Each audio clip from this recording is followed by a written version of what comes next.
Good morning વિદ્યાર્થી મિત્રો, મજામાં બધા? હવે આપણે 11 સાયન્સમાં ભાગ 1 માં ચેપ્ટર નંબર 1 થી 6 અને 8મું પૂરું કરી ચૂક્યા છીએ. હવે આપણે ભાગ 1 માં લાસ્ટ ચેપ્ટર 7મું હવે આપણે શરૂ કરી રહ્યા છીએ. આ ચેપ્ટર પણ ખૂબ જ અગત્યનું છે, એટલે ધ્યાન આપજો. ચેપ્ટર 7 એનું નામ છે કણોના તંત્ર અને ચાક ગતિ. કણોના તંત્ર અને ચાક ગતિ. તો સૌથી પહેલા આપણે સમજીએ, આ પાઠમાં સૌથી વધારે અગત્યનો એક મુદ્દો, પ્રશ્ન નંબર 1, દ્રઢ પદાર્થ એટલે શું?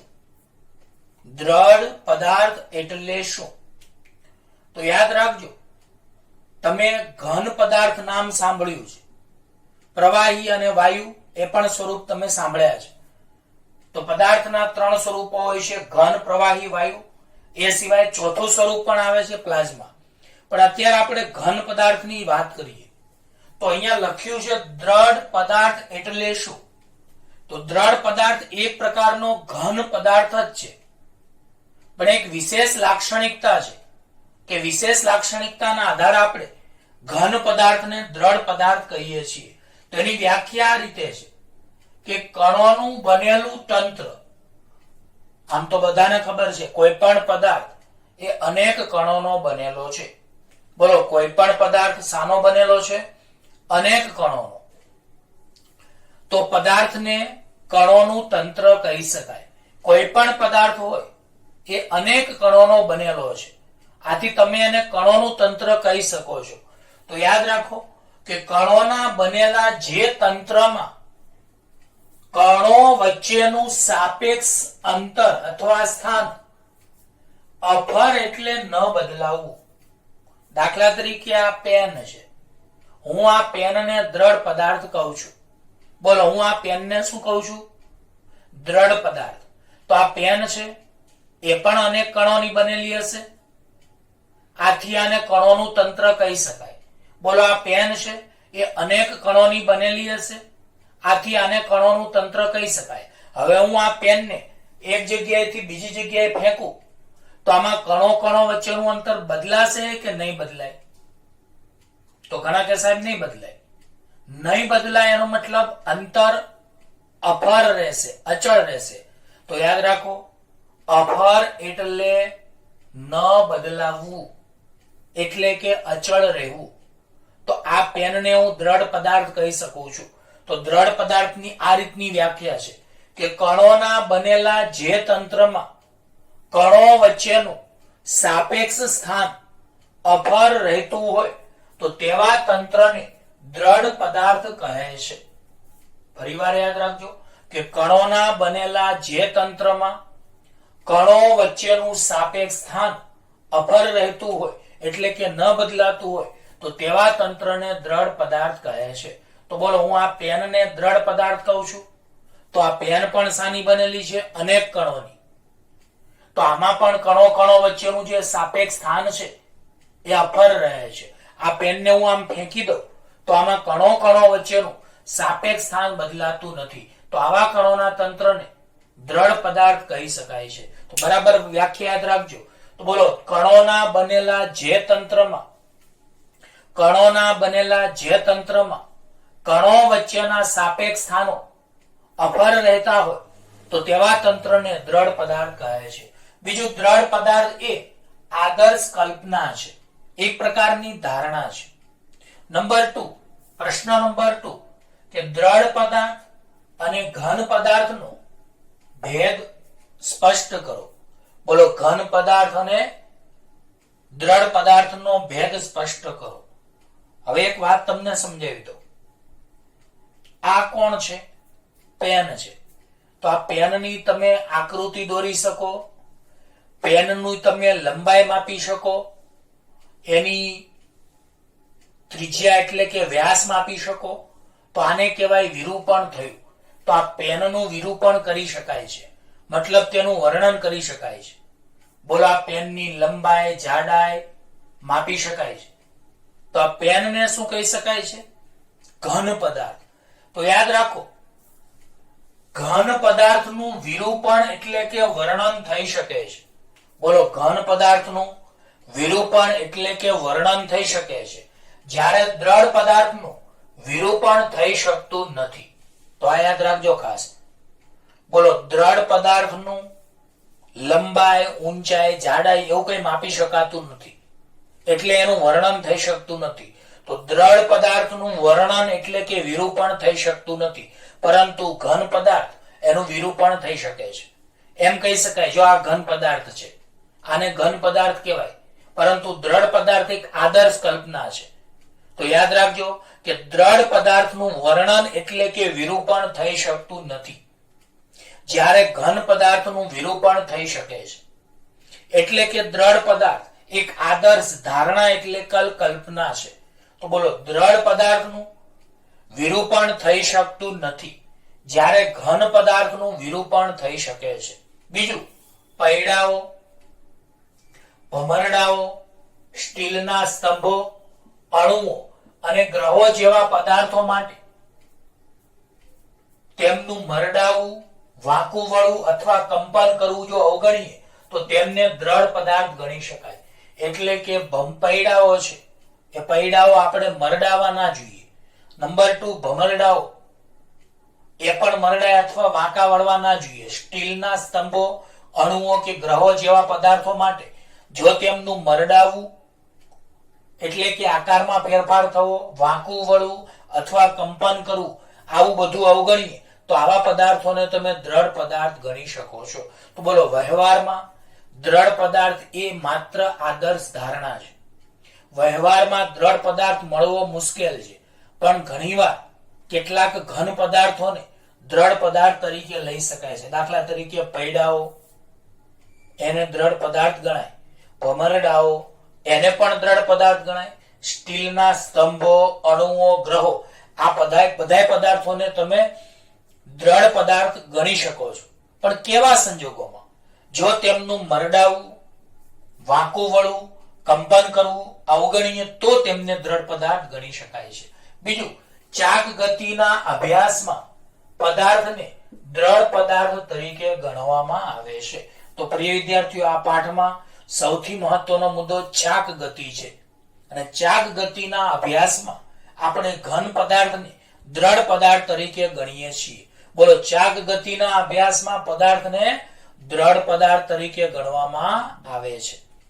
હવે પ્રશ્ન નંબર 3 કે દ્રઢ પદાર્થને કયા પ્રકારની ગતિ હોઈ શકે છે? દ્રઢ પદાર્થને કયા પ્રકારની ગતિ હોઈ શકે છે?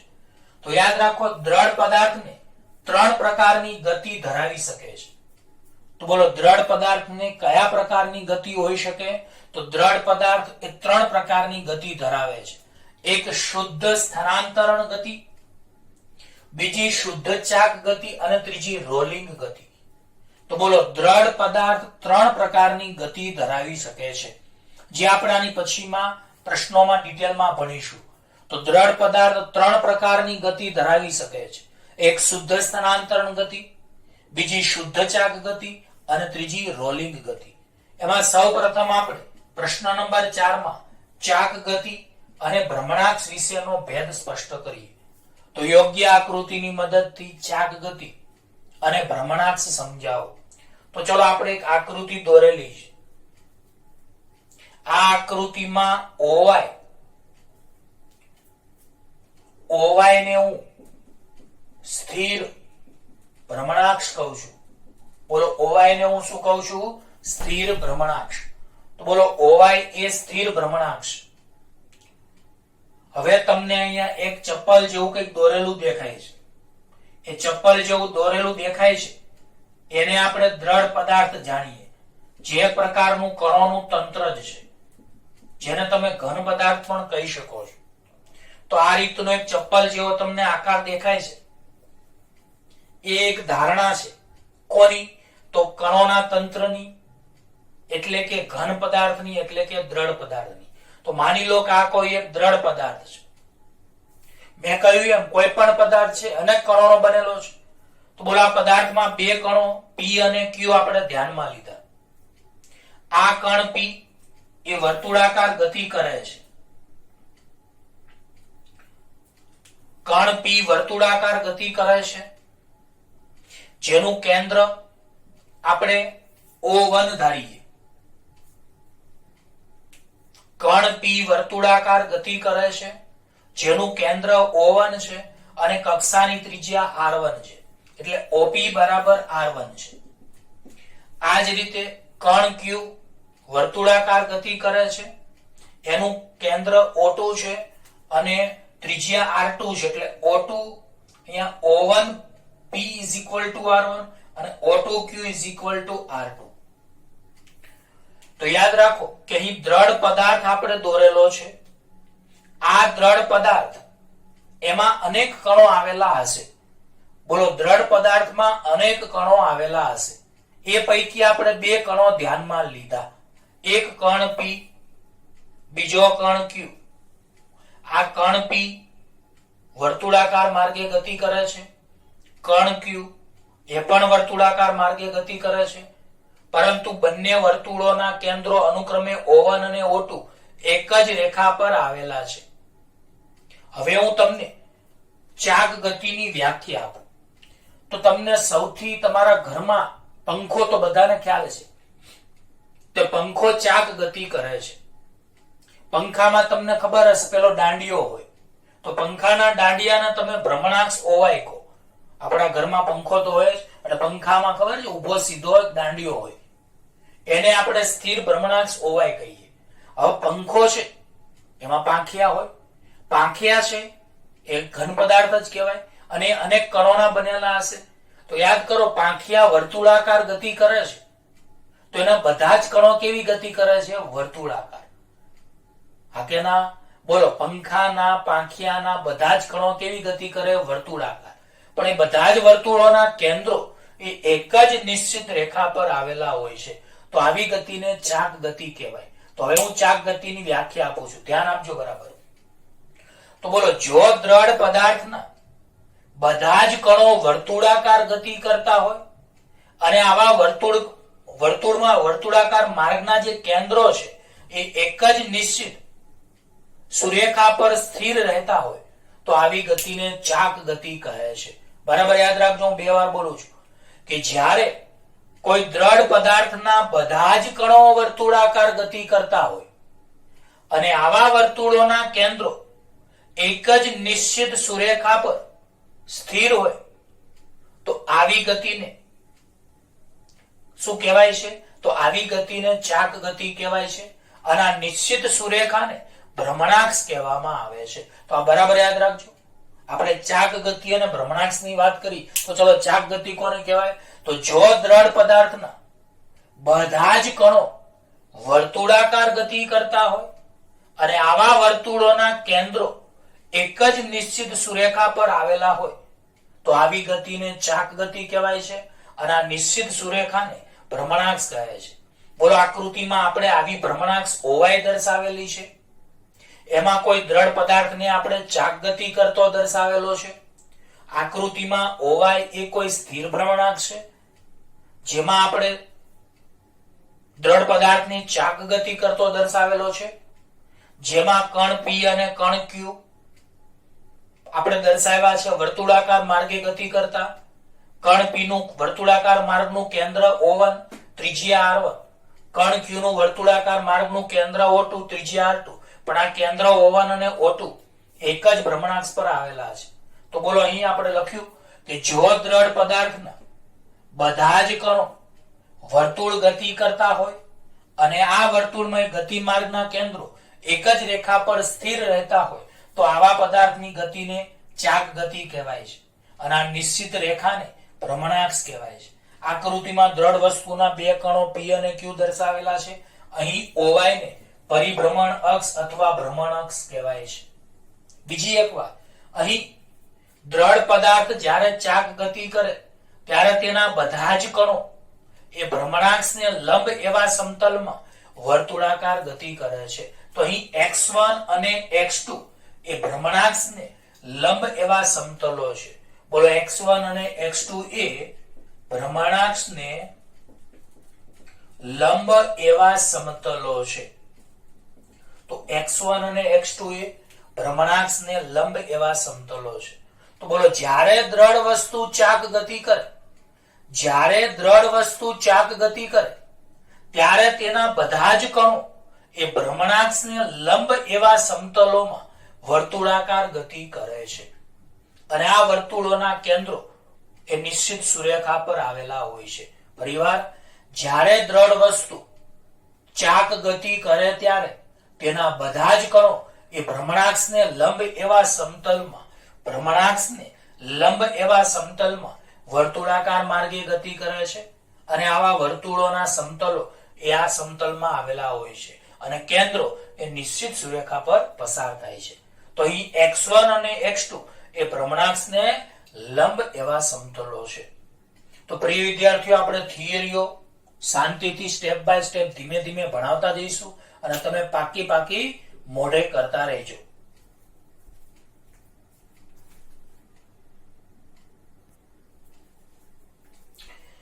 હવે પ્રિય વિદ્યાર્થીઓ, પ્રશ્ન નંબર 5 છે જે સમજવો જરૂરી છે. પ્રશ્ન 5, દ્રઢ પદાર્થની શુદ્ધ સ્થાનાંતરિત ગતિ અને ચાક ગતિની મિશ્રિત ગતિ યોગ્ય ઉદાહરણ આપી સમજાવો. દ્રઢ પદાર્થની શુદ્ધ સ્થાનાંતરિત ગતિ અને ચાક ગતિની મિશ્રિત ગતિ યોગ્ય ઉદાહરણ આપી સમજાવો. તો હું તમને આકૃતિ A અને આકૃતિ B ની થોડી ચર્ચા કરું. આકૃતિ A માં TR1 માર્ગ દર્શાવેલો છે. આકૃતિ B માં TR2 માર્ગ દર્શાવેલો છે. બીજી એક વાત કે અહીં બંને આકૃતિમાં દ્રઢ પદાર્થની જુદી જુદી ગતિ દર્શાવેલી છે. આકૃતિ A અને આકૃતિ B એ બંનેમાં દ્રઢ પદાર્થની જુદી જુદી ગતિ દર્શાવેલી છે. તો આકૃતિ A અને આકૃતિ B માં દ્રઢ પદાર્થની જુદી જુદી ગતિ દર્શાવેલી છે. બીજી એક વાત કે ધારો કે દ્રઢ પદાર્થનું કોઈ એક બિંદુ P છે અને તેનું દ્રવ્યમાન કેન્દ્ર O છે. ધારો કે દ્રઢ પદાર્થ આ દોરેલો છે, આ દ્રઢ પદાર્થ છે. આ દ્રઢ પદાર્થની પહેલી સ્થિતિ, આ દ્રઢ પદાર્થની બીજી સ્થિતિ, આ દ્રઢ પદાર્થની ત્રીજી સ્થિતિ. તો દ્રઢ પદાર્થનું કોઈ એક બિંદુ ધારો કે P છે અને તેનું દ્રવ્યમાન કેન્દ્ર O છે. ધારો કે દ્રઢ પદાર્થનું કોઈ એક બિંદુ P છે, તેનું દ્રવ્યમાન કેન્દ્ર O છે. દ્રઢ પદાર્થનો ગતિપથ એ તેના દ્રવ્યમાન કેન્દ્ર O નો જ ગતિપથ ગણાય છે, જે આકૃતિમાં TR1 અને TR2 થી દર્શાવેલ છે. તો યાદ રાખો કે દ્રઢ પદાર્થની ગતિપથ, દ્રઢ પદાર્થનો ગતિપથ એ તેના દ્રવ્યમાન કેન્દ્ર O નો જ ગતિપથ ગણાય છે. ઘણાય પૂછે, સાહેબ દ્રવ્યમાન કેન્દ્ર એટલે શું? આ નળાકાર પેન છે તો એનું જે કેન્દ્ર છે એ કેન્દ્રને હવે આપણે દ્રવ્યમાન કેન્દ્ર કહીશું. ત્રિકોણનું કેન્દ્ર તો હવે આને આપણે ત્રિકોણનું દ્રવ્યમાન કેન્દ્ર કહીશું. વર્તુળનું કેન્દ્ર તો એને હવે આપણે વર્તુળનું દ્રવ્યમાન કેન્દ્ર કહીશું. તો ટૂંકમાં અત્યાર સુધી તમે જેને કેન્દ્ર કહેતા એને જ તમારે હવે દ્રવ્યમાન કેન્દ્ર ગણવાનું છે. બીજી એક વાત કે આ પાઠ શરૂઆતમાં તમને થોડો નવો લાગશે, કારણ કે અત્યાર સુધી તમારે આનું કશું જ ભણવાનું આવ્યું નથી. એટલે ગભરાતા નહીં, 2-5 લેક્ચર જશે એટલે આ પાઠ તમને ખબર પડવા મળશે અને દરરોજનું દરરોજ મોઢે કરતા રહેશો એટલે આવડશે. તો ચલો બીજો મુદ્દો કે દ્રઢ પદાર્થનો ગતિપથ એ તેના દ્રવ્યમાન કેન્દ્ર O નો જ ગતિપથ ગણાય છે, જે આકૃતિમાં TR1 અને TR2 સ્વરૂપે દર્શાવેલો છે.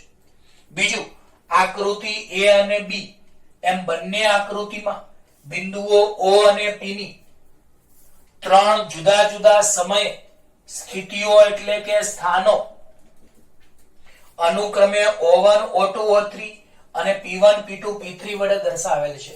તો બોલો, આકૃતિ A અને આકૃતિ B બંને આકૃતિમાં બિંદુઓ O અને P ની 3 જુદા જુદા સમયની સ્થિતિઓ અનુક્રમે O1, O2, O3 અને P1, P2, P3 સ્વરૂપે દર્શાવેલી છે. O1, O2, O3, P1, P2, P3 સ્વરૂપે.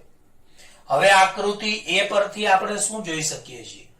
તો આકૃતિ A પરથી જોઈ શકાય છે કે જુદા જુદા સ્થાને તેની સ્થિતિઓમાં ફેરફાર થતો નથી, એટલે કે ઓપી જેવી રેખાનું નમન થતું નથી.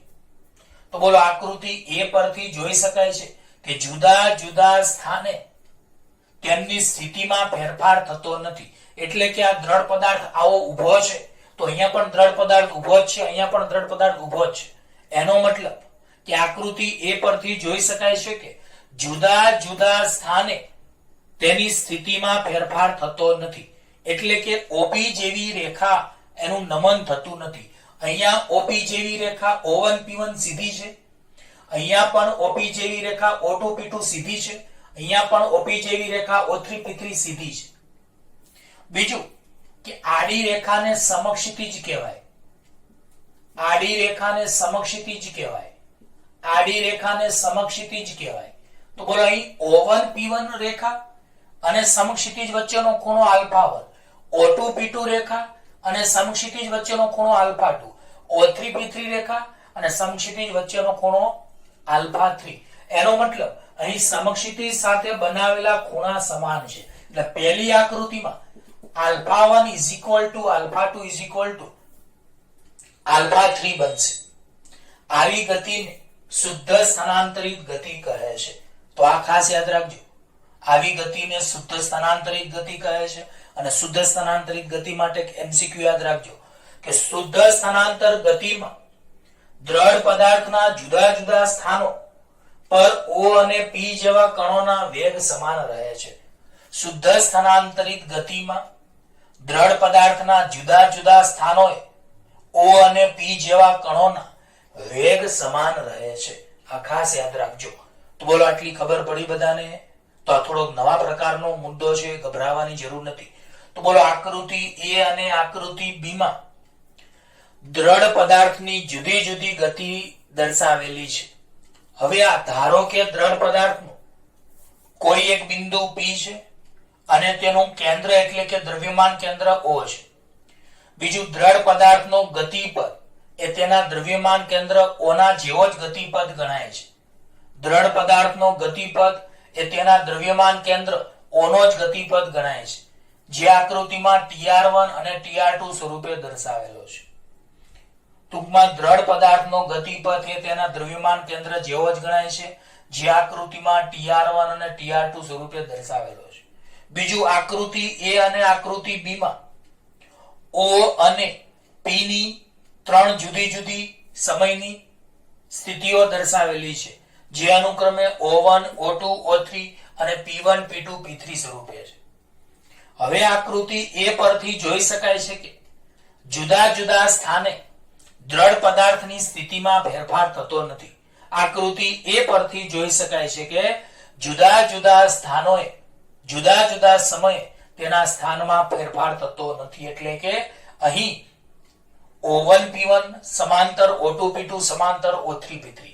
એટલે કે બીજું એક તમે કહી શકો છો કે O1 P1 રેખાનો સમક્ષિતિજ સાથેનો ખૂણો આલ્ફા 1, O2 P2 રેખાનો સમક્ષિતિજ સાથેનો ખૂણો આલ્ફા 2, O3 P3 નો સમક્ષિતિજ સાથેનો આલ્ફા 3 ખૂણો એ સમાન હોય છે. એટલે કે અહીં OP જેવી રેખાઓનું નમન થતું નથી. એટલે કે O1 P1 સમાંતર O2 P2 સમાંતર O3 P3. એટલે કે OP જેવી રેખાનું નમન થતું નથી. એટલે કે સમક્ષિતિજ સાથે બનાવેલા કોણ સમાન હોય છે. એટલે કે આલ્ફા 1 બરાબર આલ્ફા 2 બરાબર આલ્ફા 3.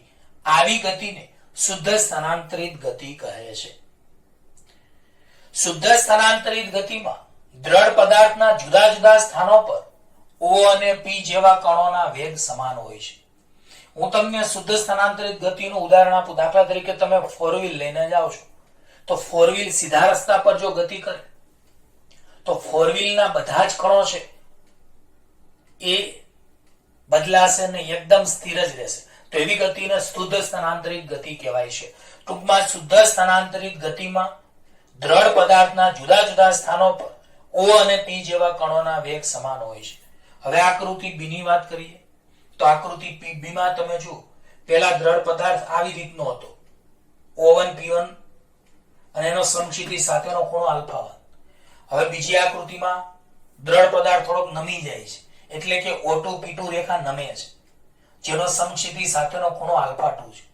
અને ત્રીજી આકૃતિમાં O3 P3 એની પણ નમન તમે જોઈ શકો છો. અહીં ખૂણો આલ્ફા 3 છે, જે લગભગ 0 ની નજીક હશે કા 0 હશે. કહેવાનો મતલબ અહીં alpha 1 is not equal to alpha is not equal to alpha 3. આ ખૂણાઓ સરખા નથી, એટલે કે નમન સરખા નથી. તો આવી ગતિને શુદ્ધ સ્થાનાંતરિત ગતિ અને ચાક ગતિની મિશ્રિત ગતિ ગણી શકાય છે. તો યાદ રાખજો કે આકૃતિ બી માં દ્રઢ પદાર્થના જુદા જુદા સ્થાને ઓબી જેવી રેખાનું નમન જુદું જુદું છે. અહીંયા ઓબી જેવી રેખાનું નમન સરખું જ હતું, એટલે કે O1 P1 O2 P2 O3 P3 એ ત્રણેય સમાંતરમાં હતા, એટલે આના નમન સમાન હતા અને સમાંતર કહેવાય. પરંતુ અહીં તમે જોઈ શકો છો કે આકૃતિ બી માં દ્રઢ પદાર્થના જુદા જુદા સ્થાનો ઓબી જેવી રેખાઓના નમન જુદા જુદા છે. અહીંયા O1 P1 રેખા આમ છે, અહીંયા O2 P2 રેખા થોડી ત્રાંસી છે, અહીંયા આ રીતની છે. એનો મતલબ alpha 1 is not equal to alpha 2 is not equal to alpha 3. ખૂણાઓ જુદા જુદા છે. આવી ગતિ એ શુદ્ધ સ્થાનાંતરિત ગતિ અને ચાક ગતિની મિશ્રિત ગતિ કહેવાય છે. બોલો, આવી ગતિને શુદ્ધ સ્થાનાંતરિત ગતિ અને ચાક ગતિની મિશ્રિત ગતિ કહેવાય છે. આવી ગતિમાં, આવી મિશ્રિત ગતિમાં દ્રઢ પદાર્થ પરના O અને P જેવા કણોના વેગો એ અલગ અલગ હોઈ શકે છે. તો આવી સ્થિતિમાં અહીં વેગો જુદા જુદા હોઈ શકે છે. તો બોલો, આવી મિશ્રિત ગતિમાં દ્રઢ પદાર્થના O અને P જેવા કણોના વેગ અલગ અલગ હોઈ શકે છે. આનું એક બીજું ઉદાહરણ હું તમને આપું મિશ્રિત ગતિનું.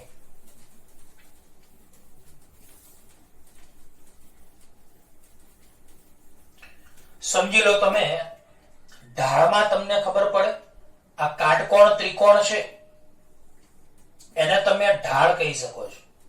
અહીંયા કંઈક ખૂણો હોય. આવા માર્ગમાં કોઈ નળાકાર અથવા સમજી લો કોઈ ગોળાકાર વસ્તુ જ્યારે નીચે ગતિ કરે તો આ જે ટપકા કર્યા છે એ ટપકાને કહેવાય દ્રવ્યમાન કેન્દ્ર. તો દ્રવ્યમાન કેન્દ્ર અહીંયા કેવી ગતિ કરે છે? તો દ્રવ્યમાન કેન્દ્ર એ સીધી રેખામાં ગતિ કરે છે. દ્રવ્યમાન કેન્દ્ર સીધી રેખામાં ગતિ કરે છે. તો આ દ્રવ્યમાન કેન્દ્ર સમજી લો, હું તમને સમજાવું. માની લો કે આ પૈડું છે, પૈડામાં ખબર પડે. અચ્છા, આ પૈડાની ધરી, ધરીમાં ખબર પડે, પૈડાની ધરી એટલે પેલી ભ્રમણાક્ષ. તો એમાં જ્યારે પૈડું નીચે ગતિ કરે તો એનું દ્રવ્યમાન કેન્દ્ર સીધી રેખામાં ગતિ કરે છે. તો દ્રવ્યમાન કેન્દ્ર સીધી રેખામાં ગતિ કરે તો એને શુદ્ધ સ્થાનાંતરિત ગતિ કહી શકાય છે.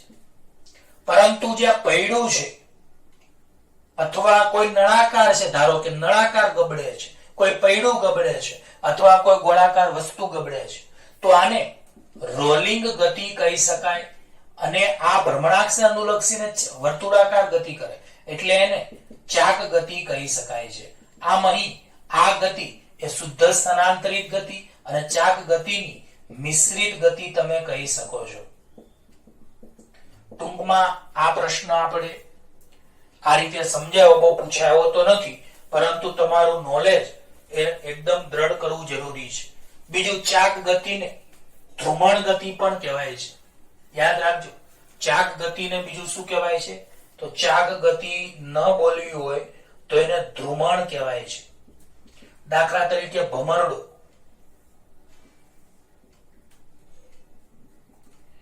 આ દોરી તમે બાંધેલી હોય, ભમરડો જ્યારે પોતાની ધરીને અનુલક્ષીને જ્યારે ફરતો હોય તો એને ધ્રુમણ કહેવાય છે. ધ્રુમણનું બીજું નામ ચાક ગતિ. તો યાદ રાખજો, ચાક ગતિનું બીજું નામ ધ્રુમણ.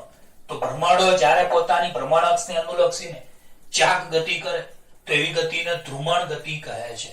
અને બીજું, જ્યારે કોઈ ઢાળવાળા માર્ગમાં કોઈ વસ્તુ ગબડે ત્યારે તેનું દ્રવ્યમાન કેન્દ્ર સીધી રેખામાં ગતિ કરે. તો આવું દ્રવ્યમાન કેન્દ્ર સીધી રેખામાં ગતિ કરે તો એને શુદ્ધ સ્થાનાંતરિત ગતિ કહેવાય. દરેક બિંદુએ વેગ સમાન હોય, પરંતુ જ્યારે વર્તુળાકાર ગતિ થાય તો એને ચાક ગતિ કહેવાય છે. આમ અહીં જ્યારે કોઈ ઢાળવાળા રસ્તા પર કોઈ વસ્તુ ગબડે અથવા રોલિંગ કરે તો એને શુદ્ધ સ્થાનાંતરિત ગતિ અને ચાક ગતિની મિશ્રિત ગતિ કહેવામાં આવે છે. ખ્યાલ આવી ગયો બધાને? ઓકે.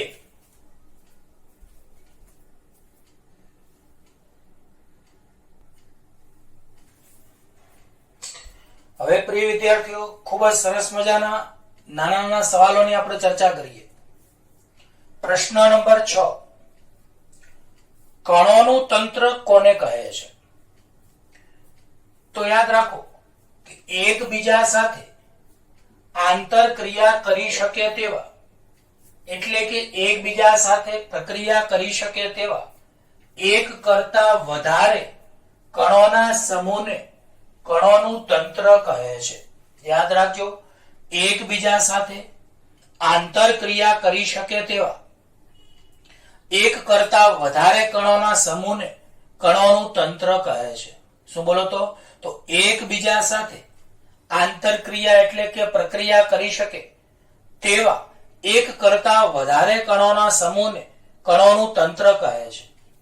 નંબર 7, દ્રવ્યમાન કેન્દ્ર, જેને ઇંગ્લિશમાં સેન્ટર ઓફ માસ કહેવાય છે, તો એ કોને કહેવાય છે? તો હવે આપણે એની વ્યાખ્યા આપીએ. આમ તો મેં તમને હમણાં જ કહ્યું હતું કે અત્યાર સુધી તમે ત્રિકોણનું કેન્દ્ર જે બોલતા હતા એને આપણે મતલબ દ્રવ્યમાન કેન્દ્ર કહીશું. ચોરસનું કેન્દ્ર કહેતા હતા એને આપણે દ્રવ્યમાન કેન્દ્ર કહીશું. વર્તુળનું કેન્દ્ર કહેતા હતા એને આપણે દ્રવ્યમાન કેન્દ્ર કહીશું. લંબચોરસનું કેન્દ્ર કહેતા હતા એને આપણે દ્રવ્યમાન કેન્દ્ર કહીશું. ટૂંકમાં વ્યાખ્યા આ રીતે અપાશે કે જ્યારે કોઈ કણોનું બનેલું તંત્ર સ્થિર હોય કે ગતિમાં હોય ત્યારે તેનું સમગ્ર દળ જે બિંદુ પાસે કેન્દ્રિત થયેલું હોય તેને તંત્રનું દ્રવ્યમાન કેન્દ્ર એટલે કે સેન્ટર ઓફ માસ કહેવાય છે. યાદ રાખજો, કણોનું બનેલું તંત્ર સ્થિર હોય કે ગતિમાં હોય ત્યારે તેનું સમગ્ર દળ જે બિંદુ પાસે કેન્દ્રિત થયેલું હોય તેને તંત્રનું દ્રવ્યમાન કેન્દ્ર કહેવામાં આવે છે, જેને ઇંગ્લિશમાં સેન્ટર ઓફ માસ એટલે કે સીએમ કહેવાય છે. તો બરાબર યાદ રાખજો કે કણોનું બનેલું તંત્ર સ્થિર હોય કે ગતિમાં હોય, કણોનું બનેલું તંત્ર સ્થિર હોય કે ગતિમાં હોય ત્યારે તેનું સમગ્ર દળ જે બિંદુ પાસે કેન્દ્રિત થયેલું હોય તે બિંદુને તે તંત્રનું દ્રવ્યમાન કેન્દ્ર એટલે કે સેન્ટર ઓફ માસ કહેવાય છે.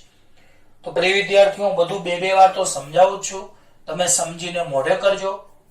હવે પ્રશ્ન નંબર 8 ખાસ અગત્યનો છે, ધ્યાન આપજો કે બે કણોના તંત્રના દ્રવ્યમાન કેન્દ્રની સમજૂતી આપો અને તે પરથી એક જ અક્ષ પરના n કણો માટે દ્રવ્યમાન કેન્દ્રનું સૂત્ર મેળવો.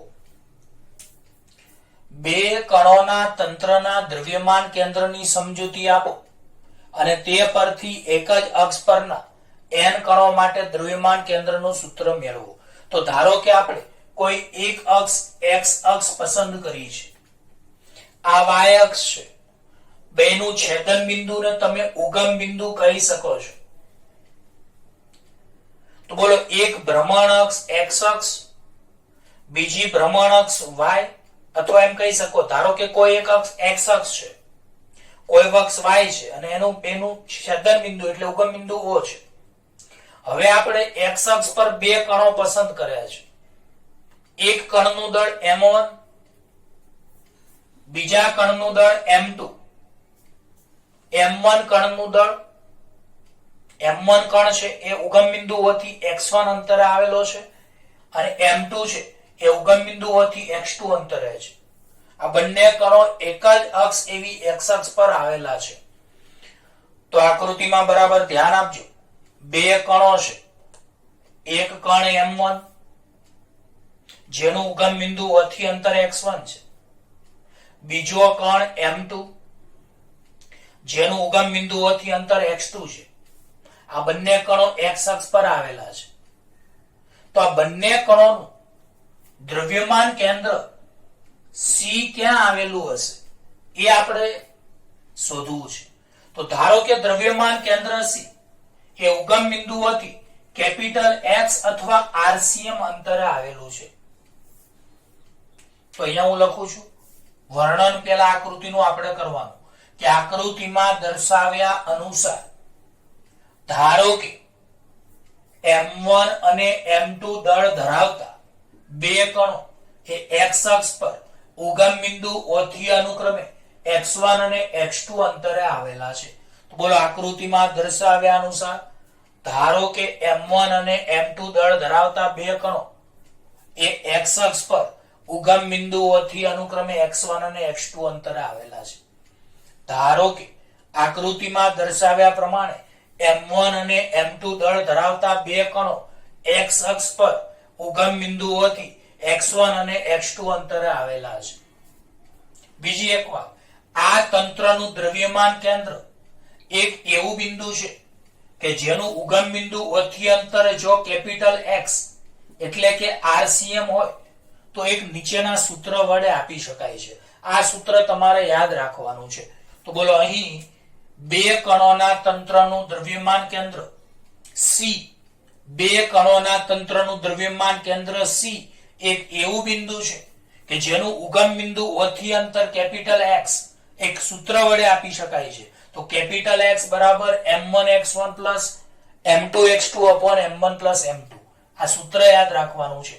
તો બોલો બે કણોના બનેલા તંત્ર માટે દ્રવ્યમાન કેન્દ્રનું સ્થાન શોધવાનું સૂત્ર, બે કણોના બનેલા તંત્ર માટે દ્રવ્યમાન કેન્દ્રનું સ્થાન શોધવાનું સૂત્ર x બરાબર m1x1 plus m2x2 upon m1 plus m2. જ્યાં કેપિટલ X ને RCM વડે દર્શાવાય છે. જ્યાં કેપિટલ X ને કોના વડે? RCM વડે પણ દર્શાવી શકાય છે. જ્યાં કેપિટલ X ને x1 અને x2 નું દળ ભારિત સરેરાશ સ્થાન પણ કહેવાય છે. ધ્યાન આપજો, કેપિટલ X ને x1 અને x2 નું દળ ભારિત સરેરાશ સ્થાન પણ કહેવામાં આવે છે. હવે એક ધારણા કરીએ કે આપણે જે બે કણો પસંદ કર્યા હતા એ બેના દળ જુદા જુદા હતા, પણ દળ સરખા હોય તો બોલો જો m1 બરાબર m2 બરાબર m આપણે લઈએ, ટૂંકમાં બંને કણોના દળો સમાન હોય તો m1 બરાબર m2 બરાબર જો આપણે m લઈએ તો ઉપરના સૂત્રમાં x બરાબર m1 ની જગ્યાએ m, m2 ની જગ્યાએ m, નીચે m1 ની જગ્યાએ m, m2 ની જગ્યાએ m. કારણ કે દળ આપણે સમાન ધારીએ તો બોલો જો m1 બરાબર m2 બરાબર m હોય તો તમે આ સૂત્રમાં x બરાબર m1 ની જગ્યાએ m, m2 ની જગ્યાએ m છેદમાં m1 m2 ની જગ્યાએ mm. એટલે અહીંયા બેમાંથી અંશમાં તમે m સામાન્ય કાઢો તો કૌંસમાં x1 પ્લસ x2 વધે, m સામાન્ય કાઢો તો કૌંસમાં x1 પ્લસ x2 વધે, છેદમાં m પ્લસ m એટલે 2m. તો mm ઉડી જાય તો x બરાબર x1 પ્લસ x2 અપોન 2 થશે.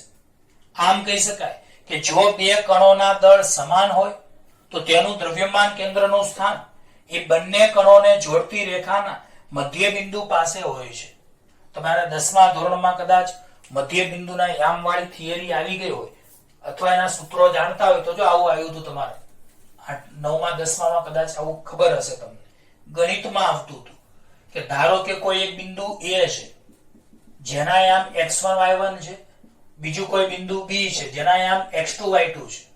તો તેનું મધ્ય બિંદુ જો P હોય તો એના યામ x1 plus x2 upon 2, y1 plus y2 upon 2 થાય. આવું યાદ હોય તો આ રીતે આપણે અહીંયા બીજી રીતે સાબિત કર્યું. તમારા 10મા ધોરણમાં મધ્ય બિંદુના યામ આવ્યા હશે. તો બોલો કોઈ બિંદુ A છે એના યામ x1 y1 છે. ધારો કે કોઈ બિંદુ B છે જેના યામ x2 y2 છે. તો મધ્ય બિંદુ P ના યામ બંનેના x યામનો સરવાળો ભાગ્યા 2, બંનેના y યામનો સરવાળો ભાગ્યા 2. એવી જ રીતે જો બે કણોના દળો સમાન હોય તો તેવા તંત્ર માટે દ્રવ્યમાન કેન્દ્ર એ બંને કણોને જોડતી રેખાના મધ્યમાં હોય છે. તો બોલો જો બે કણોના દળ સમાન હોય, જે બે કણોના દળો સમાન હોય તેવા બે કણોના બનેલા તંત્ર માટે દ્રવ્યમાન કેન્દ્ર એ બંને કણોને જોડતી રેખાના મધ્યમાં આવેલું હોય છે. હવે માની લો કે કોઈ તંત્ર n કણોનું બનેલું છે જેમાં જુદા જુદા કણોના દળો અનુક્રમે m1 m2 m3 up to mn છે, જેમના કોઈ ઉગમ બિંદુઓથી અંતરો અનુક્રમે x1 x2 up to xn છે. તો અહીંયા બે કણોની જગ્યાએ આપણે n કણો ધારીએ. બે કણોની જગ્યાએ આપણે n કણો ધારીએ. તો જો n કણો હોય તો બોલો, જો કોઈ કણોનું તંત્ર n કણોનું બનેલું હોય, જેમાં જુદા જુદા કણોના દળો અનુક્રમે m1 m2 up to mn, જેમના ઉગમ બિંદુઓથી અંતરો અનુક્રમે x1 x2 up to xn, તો n કણોના બનેલા તંત્રનું દ્રવ્યમાન કેન્દ્રનું સ્થાન કેપિટલ X નીચેના સૂત્ર વડે આપી શકાય છે. જો બે કણો હોય તો x બરાબર m1 x1 plus m2 x2 upon m1 plus m2, અને જો બે કરતા વધારે કણો હોય તો x બરાબર m1 x1 plus m2 x2 plus m3 x3 plus up to plus mn xn છેદમાં m1 plus m2 plus m3 plus up to mn. આ વ્યાપક સૂત્ર યાદ રાખજો. જો n કણોનું બનેલું તંત્ર હોય તો દ્રવ્યમાન કેન્દ્રનું સ્થાન કેપિટલ X નીચેના સૂત્ર વડે મળે છે. તો કેપિટલ X બરાબર m1 x1 plus m2 x2 plus m3 x3 plus up to mn xn upon m1 plus m2 plus m3 plus up to mn. ઉપર તમે શોર્ટકટમાં લખવું હોય તો સિગ્મા mi લખી શકાય. ઘણા કે આ સિગ્મા એટલે શું? તો સિગ્મા એટલે સરવાળાની સંજ્ઞા છે. i એટલે શું? તો જ્યાં i ને તમે 1 2 3 up to n કહી શકો છો. ટૂંકમાં બોલો m1 x1 m2 x2 m3 x3 plus up to mn xn ની જગ્યાએ શોર્ટકટમાં સિગ્મા mi લખાય. છેદમાં m1 plus m2 plus m3 plus up to mn ને શોર્ટકટમાં સિગ્મા mi લખાય. હવે કેપિટલ X બરાબર સિગ્મા mi ના સિગ્મા mi છેદમાં મેં કેપિટલ M લખ્યા. જ્યાં સિગ્મા mi એટલે m1 plus m2 plus m3 plus up to mn એના બરાબર કેપિટલ M લખાય, જેને તંત્રનું કુલ દળ કહી શકાય. તો બોલો sigma mi is equal to m1 ટૂંકમાં m1 plus m2 plus m3 plus up to mn ની જગ્યાએ આપણે સિગ્મા mi લખ્યા. તો સિગ્મા mi બરાબર m1 plus m2 plus m3 up to plus mn, જેને કેપિટલ M કહી શકાય, જેને તંત્રનું કુલ દળ કહેવાય. તો આ સૂત્રને શોર્ટકટમાં x બરાબર sigma mi xi upon capital M લખી શકાય છે. તો પ્રિય વિદ્યાર્થીઓ, આ થિયરી આપણે અહીંયા પૂરી કરી. શાંતિથી બધી થિયરીઓનું બે વાર રિવિઝન કરતા રહેજો.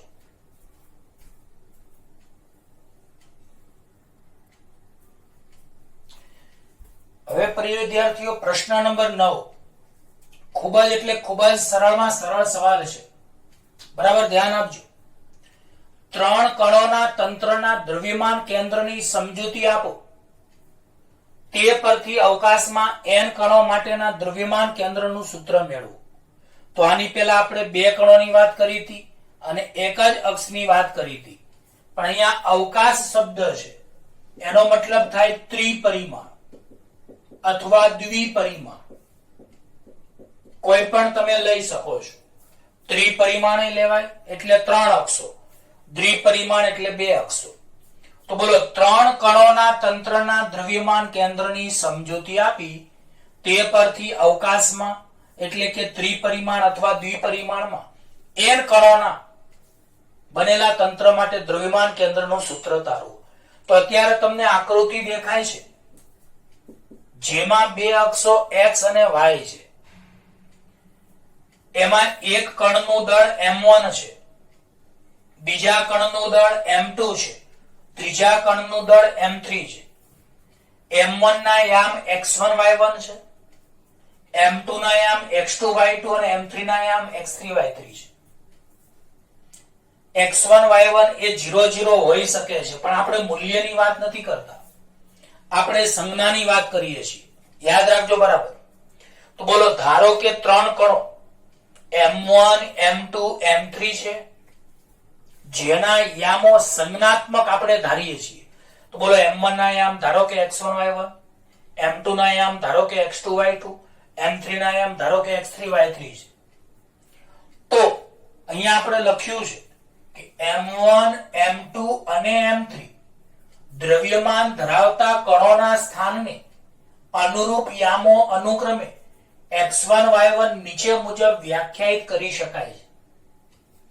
M1 M2 અને M3 દ્રવ્યમાન ધરાવતા કણોના સ્થાનને અનુરૂપ યામો અનુક્રમે M1 ના યામ x1 y1 હોય, M2 ના યામ x2 y2 હોય અને M3 ના યામ x3 y3 હોય તો અહીં capital X is equal two અહીંયા તમે x2 y2 x3 y3 તો લખી શકો છો, પણ અહીંયા આપણે બધાનું ભેગું થઈને તમારે અહીંયા કેપિટલ X અને y લખેલા છે. તો કેપિટલ X બરાબર m1 x1 plus m2 x2 plus m3 x3 upon m1 plus m2 plus m3 લખી શકાય. અહીંયા પેમ્પલેટમાં y3 છપાણું છે ત્યાં x3 કરજો. થોડી પ્રિન્ટિંગ મિસ્ટેક હોય તો સુધારી લેવી. તો બોલો ત્રણ કણોના બનેલા તંત્ર માટે દ્રવ્યમાન કેન્દ્રના યામ xy કેવી રીતે શોધી શકાય? તો ત્રણ કણોના બનેલા તંત્ર માટે દ્રવ્યમાન કેન્દ્રનો x યામ તો x is equal to m1 x1 plus m2 x2 plus m3 x3 upon m1 plus m2 plus m3. આ જ રીતે y યામ is equal to તો m1 y1 plus m2 y2 plus m3 y3 upon m1 plus m2 plus m3. ધારો કે z યામ પણ હોત, ત્રણ અક્ષો હોત તો z બરાબર m1 z1 plus m2 z2 plus m3 z3 upon m1 plus m2 plus m3 આવે. ખબર પડી? તો બોલો અહીં m1 m2 અને m3 દ્રવ્યમાન ધરાવતા કણોના સ્થાન અનુક્રમે x1 y1 x2 y2 x3 y3 હોય તો તેનું દ્રવ્યમાન કેન્દ્રનું સ્થાન xy નીચે મુજબ વ્યાખ્યાયિત કરી શકાય. Capital X is equal to m1 x1 plus m2 x2 plus m3 x3 upon m1 plus m2 plus m3. Capital Y બરાબર m1 y1 plus m2 y2 plus m3 y3 upon m1 plus m2 plus m3. બીજું, જો ત્રણેય કણોના દ્રવ્યમાનો સમાન હોય તો m1 બરાબર m2 બરાબર m3 બરાબર m લઈ શકાય. જો ત્રણેય કણોના દ્રવ્યમાન એટલે કે દળ સમાન હોય તો m1 બરાબર m2 બરાબર m3 બરાબર m લખાય. એટલે ઉપર જ્યાં m1 m2 m3 દેખાય ત્યાં બધે m મૂકવાના. માટે x બરાબર mx1 plus mx2 plus mx3 upon m plus m plus m. આ બંનેમાંથી ત્રણેયમાંથી m સામાન્ય તો કૌંસમાં x1 plus x2 plus x3 વધે છેદમાં 3a. હવે અહીંયા m ઉડી જશે તો x1 plus x2 plus x3 upon 3 વધશે. આ જ રીતે y બરાબર my1 plus my2 plus my3 upon m plus m plus m. તો m સામાન્ય તો y1 plus y2 plus y3 અને 3m લખાય. m ઉડી જાય તો અહીંયા y1 plus y2 plus y3 upon 3 લખી શકાય. આમ કહી શકાય કે સમાન દ્રવ્યમાન ધરાવતા ત્રણ કણોથી બનેલા તંત્રનું દ્રવ્યમાન કેન્દ્ર એ આવા કણોથી બનેલા ત્રિકોણના મધ્ય કેન્દ્ર પર હોય છે. તો મધ્ય કેન્દ્રના યામ તમે x1 plus x2 plus x3 by 3 y1 plus y2 plus y3 by 3 લખી શકો છો. તો બોલો જો સમાન દ્રવ્યમાન ધરાવતા ત્રણ કણોથી બનેલું તંત્ર હોય, જો સમાન દ્રવ્યમાન ધરાવતા ત્રણ કણોથી બનેલું તંત્ર હોય તો આના દ્રવ્યમાન કેન્દ્રના યામ એ આ કણોથી બનતા ત્રિકોણના મધ્ય કેન્દ્ર પર આવેલો હોય છે. બીજું, n કણોના તંત્ર માટે દ્રવ્યમાન કેન્દ્ર xyz હોય. જો n કણોના તંત્ર માટે દ્રવ્યમાન કેન્દ્ર xyz હોય તો આપણે આની આગળની થિયરીમાં કેપિટલ X બરાબર શું લખ્યું હતું? એક જ અક્ષ હતી, યાદ છે ને? તો કેપિટલ X બરાબર sigma mixi upon capital M. આ જ રીતે y બરાબર લખવું હોય તો sigma my miyi upon capital M. z બરાબર sigma mizi upon capital M લખી શકાય. ટૂંકમાં બોલો કેપિટલ X બરાબર sigma mixi upon capital M x યામ માટે, y યામ માટે y બરાબર sigma miyi upon capital M, z બરાબર sigma mizi upon capital M.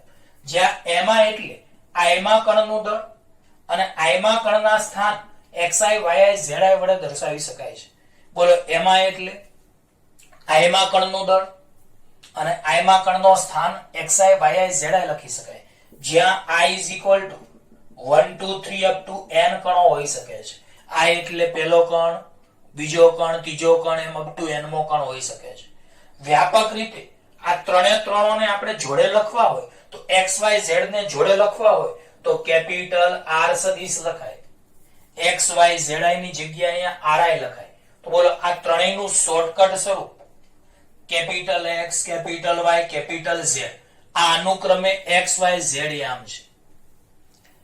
એને આપણે સદિશ સ્વરૂપે લખી નાખીએ તો XYZ ની જગ્યાએ કેપિટલ R સદિશ લખાય બરાબર સિગ્મા ના સિગ્મા, MI ના MI, XI YI ZI ની જગ્યાએ સ્મોલ r I સદિશ અપોન કેપિટલ M. ટૂંકમાં આનું આ જ સ્વરૂપ છે. ખાલી capital X, capital Y, capital Z ની જગ્યાએ આપણે કેપિટલ R સદિશ લખ્યા છે બરાબર ના બરાબર સિગ્મા ના સિગ્મા, MI ના MI અપોન કેપિટલ M ના અપોન કેપિટલ M.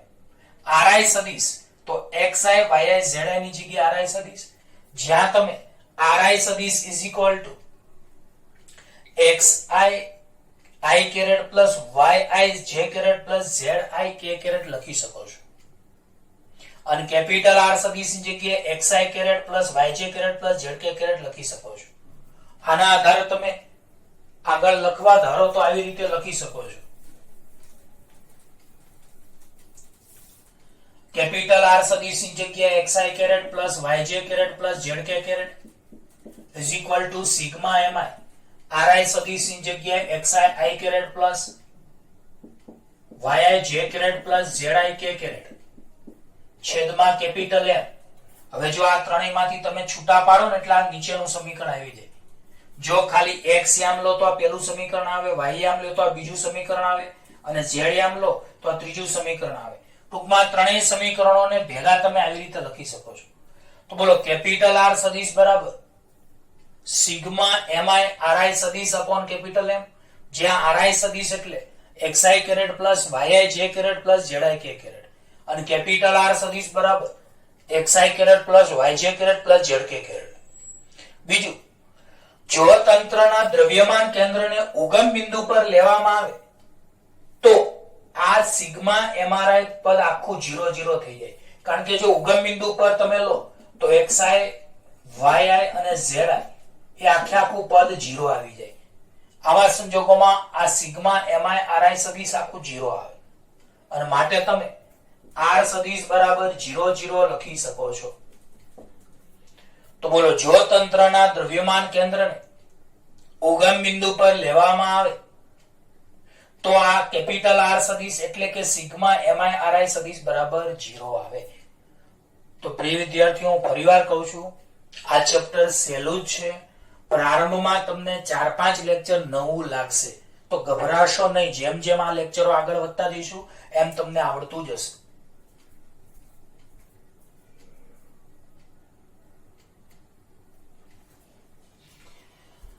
હવે પ્રિય વિદ્યાર્થીઓ એક લાસ્ટ આ લેક્ચરમાં છેલ્લો દાખલો એક ભણીએ આપણે. જે થિયરીઓ ભણાવી એને અનુરૂપ એક દાખલો આપણે ભણીએ. સ્વાધ્યાયનો 7.2 HCl અણુમાં બે પરમાણુઓના ન્યુક્લિયસો વચ્ચેનું અંતર લગભગ 1.27 એંગસ્ટ્રોમ છે.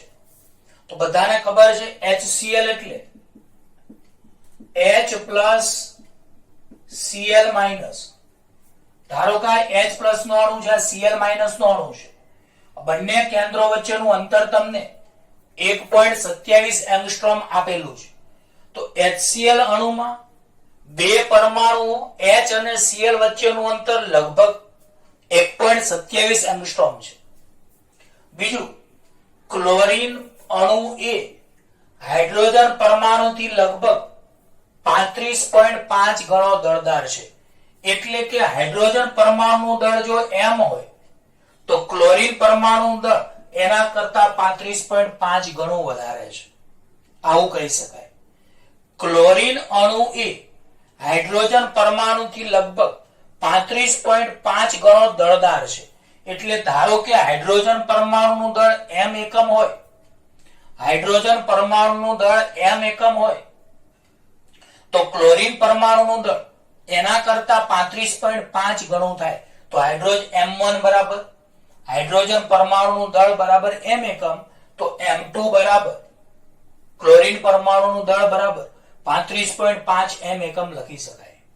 બીજું, આ અણુનું લગભગ તમામ દળ તેના ન્યુક્લિયસમાં કેન્દ્રિત છે તેમ આપેલ છે. તો આ અણુના સીએમ નું એટલે સેન્ટર ઓફ માસ એટલે કે દ્રવ્યમાન કેન્દ્રનું આશરે સ્થાન શોધો. તો અહીંયા આપણે દ્રવ્યમાન કેન્દ્રનું સ્થાન શોધવાનું છે. આની પછીના લેક્ચરમાં પણ આપણે થોડા દાખલાઓ ભણીશું એટલે તમને વધારે ક્લિયર થશે. હજી તો આ પહેલો લેક્ચર જ છે. તો ચલો, એક હાઇડ્રોજન પરમાણુ છે, બીજો ક્લોરીન પરમાણુ છે. ધારો કે તેનું દ્રવ્યમાન કેન્દ્ર O છે. અહીં આટલું અંતર આપણે 1.27 એંગસ્ટ્રોમ ધાર્યું. હવે સાંભળજો, ધારો કે હાઇડ્રોજન પરમાણુથી x એંગસ્ટ્રોમ અંતરે દ્રવ્યમાન કેન્દ્ર O આવેલું છે, જે આપણે શોધવાનું છે. તો બોલો, ધારો કે હાઇડ્રોજન પરમાણુથી x એંગસ્ટ્રોમ અંતરે દ્રવ્યમાન કેન્દ્ર O આવેલું છે. ટૂંકમાં x આપણે શોધવાનું છે. ધારો કે હાઇડ્રોજન પરમાણુથી x એંગસ્ટ્રોમ અંતરે દ્રવ્યમાન કેન્દ્ર આવેલું છે. તો બોલો, આટલું અંતર 1.27 હોય, આટલું x હોય, તો આ 1.27 માઇનસ x થાય. જો આટલું 1.27 છે, આટલું x છે, તો આ 1.27 માઇનસ x થાય.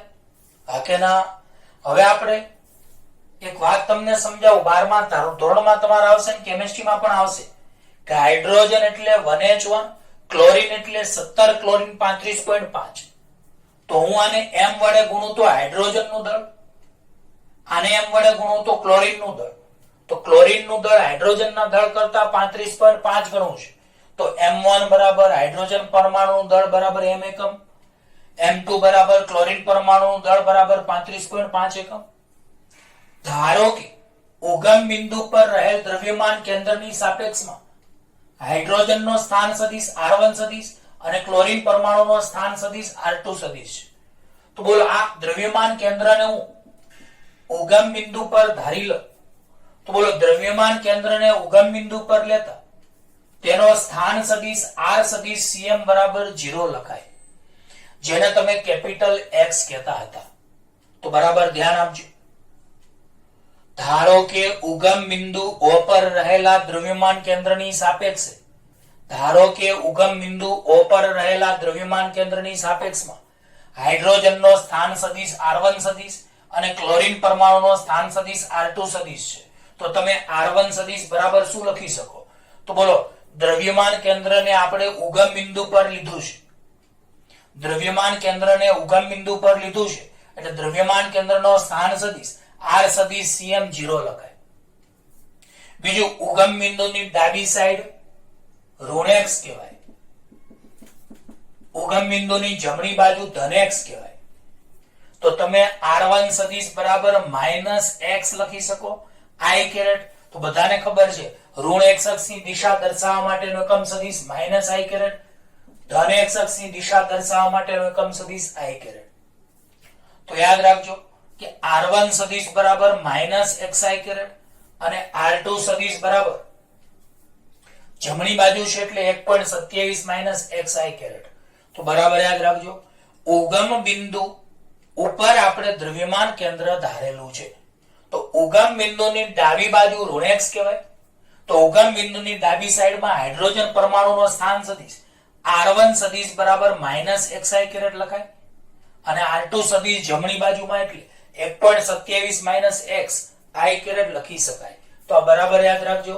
બોલો, ઉગમ બિંદુની ડાબી સાઈડમાં હોવાથી r1 સદિશ બરાબર -xi કેરેટ, ઉગમ બિંદુની જમણી સાઈડમાં r2 સદિશ બરાબર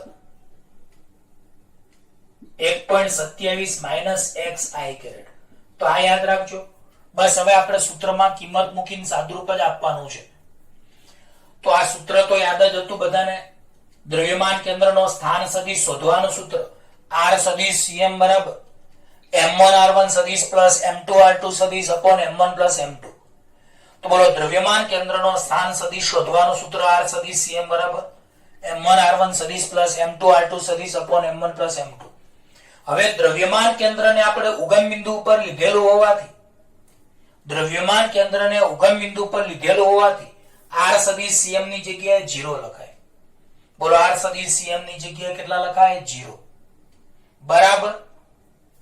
તમે m1 ની જગ્યાએ કેટલા લખી શકો? તો m1 ની જગ્યાએ m r1 સદિશની જગ્યાએ -xi કેરેટ, m2 ની જગ્યાએ 35.5 m અને r2 સદિશની જગ્યાએ 1.27 xi કેરેટ છેદમાં m1 ની જગ્યાએ m, m2 ની જગ્યાએ 35.5 m. આનો સહગુણક કઈ નથી એટલે તમે 1 કહી શકો છો. ફરીવાર r સદિશ cm ની જગ્યાએ તો દ્રવ્યમાન કેન્દ્ર ઉગમ બિંદુ ઉપર આપણે ધાર્યું છે, તો દ્રવ્યમાન કેન્દ્ર ઉગમ બિંદુ પર ધારેલું હોવાથી દ્રવ્યમાન કેન્દ્રનો સ્થાન સદિશ r સદિશ cm 0 લખાય બરાબર m1 ની જગ્યાએ m, r1 સદિશ ની જગ્યાએ -xi કેરેટ પ્લસ m2 ની જગ્યાએ 35.5 m, r2 સદિશ ની જગ્યાએ 1.27 xi કેરેટ છેદમાં m1 ની જગ્યાએ m, m2 ની જગ્યાએ 35.5 m. બોલો અહીંયા 1m વત્તા 35.5 m કેટલા થઈ જાય? 36.5 m થઈ જશે. તો 1m વત્તા 35.5 m 36.5 m. હવે અંશમાં આપણે કૌંસને છૂટા પાડીએ તો -mxi કેરેટ પ્લસ 35.5 m ગુણ્યા 1.27 i કેરેટ. આ m મેં પછી લખ્યા તો 35.5 ગુણ્યા 1.27 m i caret minus 35.5 m xi caret. બોલો કૌંસ છૂટા પાડતા આવડે? હવે આ ભાગાકારમાં છે એ આ બાજુ થઈ જાય તો 0 થઈ જાય. તો બોલો અહીંયા કેટલા વધશે? 0 બરાબર 0 36.5 m ગુણ્યા 0 એટલે 0 બરાબર -1 m xi caret minus 35.5 m xi caret. તો આ બંનેનો સરવાળો કરો તો -1 m xi caret minus 35.5 m xi caret એટલે -36.5 m xi કેરેટ વત્તા આ બંનેનો ગુણાકાર કરો 35.5 ગુણ્યા 1.27 તો 45.085 mi કેરેટ આવશે. હવે બોલો આ માઈનસ વાળું પદ છે આ બાજુ આવે તો પ્લસ થઈ જશે. તો બોલો માઈનસ વાળું પદ આ બાજુ આવે તો પ્લસ થઈ જાય તો પ્લસ 36.5 m xi કેરેટ બરાબર 45.085 mi કેરેટ. તો બોલો આ માઈનસ વાળું પદ આ બાજુ આવે તો પ્લસ તો 36.5 m xi કેરેટ બરાબર 45.085 mi કેરેટ.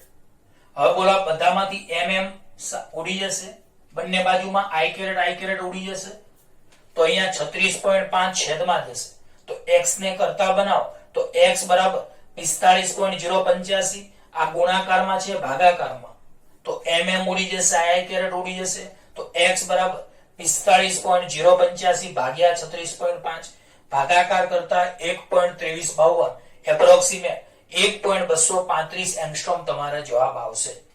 ખ્યાલ આવી ગયો પ્રિય વિદ્યાર્થીઓ? તો આજે આ લેક્ચર આપણે પૂરો કર્યો. મહેરબાની કરીને ચેપ્ટર 7 નો આ પહેલો લેક્ચર હતો. મેં કહ્યું એમ શાંતિથી એકવાર તો વિડિયો જોવાનો જ, ના ખબર પડે તો બીજી વાર તમારે જોવાનો અને થિયરી મોઢે કરીને થિયરીના ચોપડામાં, દાખલા મોઢે કરીને દાખલાના ચોપડામાં, એમ થિયરીના ચોપડામાં, દાખલાના ચોપડામાં લખતા જજો. બરાબર? આ ભાગ 1 નો આપણે લાસ્ટ ચેપ્ટર 7મું ભણીએ છીએ. ઓકે, ધન્યવાદ, બાય બાય.